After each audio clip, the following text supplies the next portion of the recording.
नेहा ने खोली गुलाब सिंह की पोल पुलिस वालों के सामने। गुलाब सिंह को होगी जल्दी ही जेल, क्योंकि गुलाब सिंह ने भाई ईशा की मां को मार दिया है। और ईशा की मां को मारने के बाद गुलाब सिंह कर रहा है दूसरी शादी। और ये सारी की सारी बातें सूरज ने खबर रखी है, क्योंकि सूरज का भी सर्वर बहुत बड़ा है।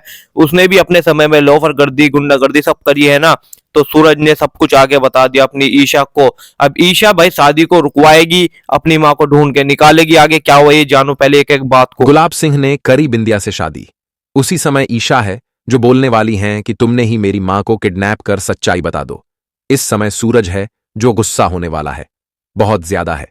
कहानी की शुरुआत में गुलाब सिंह और ब्याह की शादी का यह मंजर न केवल रिश्तों की परिभाषा बदलने वाला है, बल्कि ईशा और सूरज की जिंदगी में एक ऐसा तूफान लाने वाला है जिसकी गूंज बहुत दूर तक सुनाई देगी।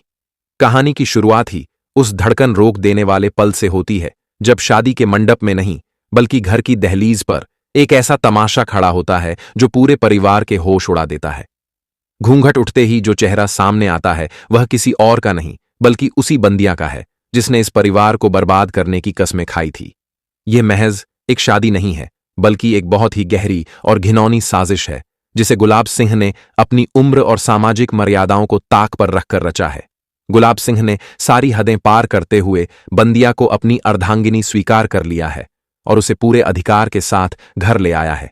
यह दृश्य देखकर घर के बुजुर्गों से लेकर बच्चों तक हर कोई बुत बना खड़ा रह गया, मानो किसी ने उनके पैरों तले से जमीन ही खींच ली हो।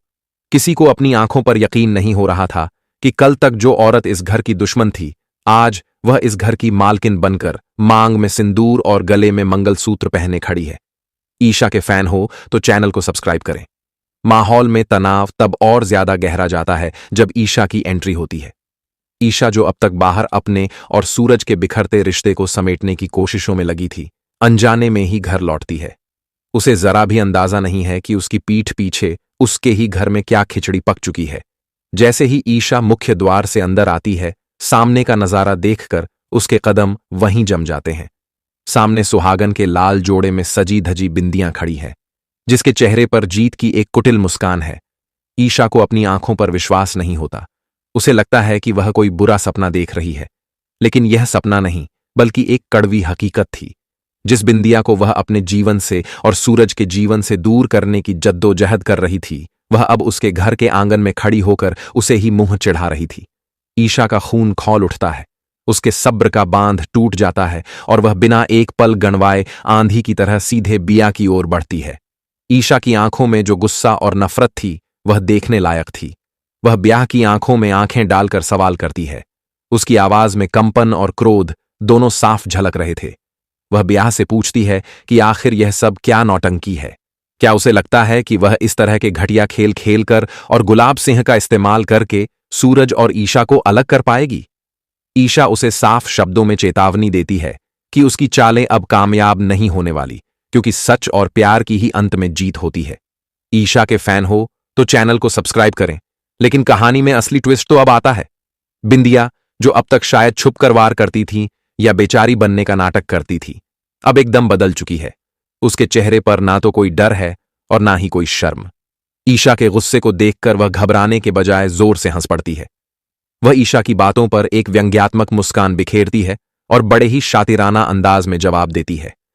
बिंदिया कहती है कि उसे अब सूरज और ईशा को अलग करने के लिए कोई खास मेहनत करने की जरूरत नहीं है, क्योंकि सूरज तो पहले ही ईशा से दूर हो चुका है। और जब सूरज ही ईशा के साथ नहीं है तो बी को ईशा की धमकियों से क्या फर्क पड़ेगा। लेकिन असली धमाका तो तब होता है जब बंदियां अपने नए रिश्ते का हवाला देती है। वह अपनी मांग के सिंदूर की ओर इशारा करते हुए ईशा को याद दिलाती है कि अब वह गुलाब सिंह की धर्मपत्नी है। इसका सीधा मतलब यह है कि रिश्ते में वह ईशा की मान लगती है। बिंदिया बड़ी ही बेशर्मी और ठसक के साथ कहती हैं, ईशा, अब मैं तुम्हारी मां हूं, इसलिए मुझसे तमीज से बात करो और अगर हो सके तो झुककर मेरे पांव छुओ और नई मां का आशीर्वाद लो। यह बात ईशा के बर्दाश्त से बाहर हो जाती है। उसके स्वाभिमान को यह बात किसी तीर की तरह चुभती है।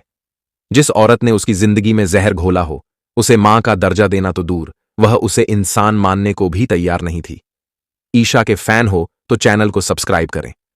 गुस्से में तिल सूरज ने तो सबसे बड़ा फैसला ये सुना दिया कि ईशा कुछ भी हो जाए तुम्हें टेंशन लेने की जरूरत नहीं है, जब तक तुम्हारा सूरज तुम्हारे साथ है तो हम धरती फाड़ के निकालेंगे, जरूर सब कुछ कर देंगे, सब ठीक कर लेंगे, सब कुछ देख लेंगे। तो ईशा ने जब सब कुछ ये बात सुनी तो ईशा बहुत ही ज्यादा टेंशन में आ गई। अब कैसे करूं, क्या समाधान है, क्या करना चाहिए। तो इस सारी दिक्कतों को देखने के बाद ईशा ने बहुत बड़ा फैसला ये लिया, अपनी मां को ढूंढने के लिए लगा दी उसने पूरी पुलिस फोर्स। बट जो है गुलाब सिंह पैसा फेंक के सभी पुलिस वालों को रोक देता है। आगे क्या हुआ उसे जानने पहले वीडियो को लाइक, चैनल को सब्सक्राइब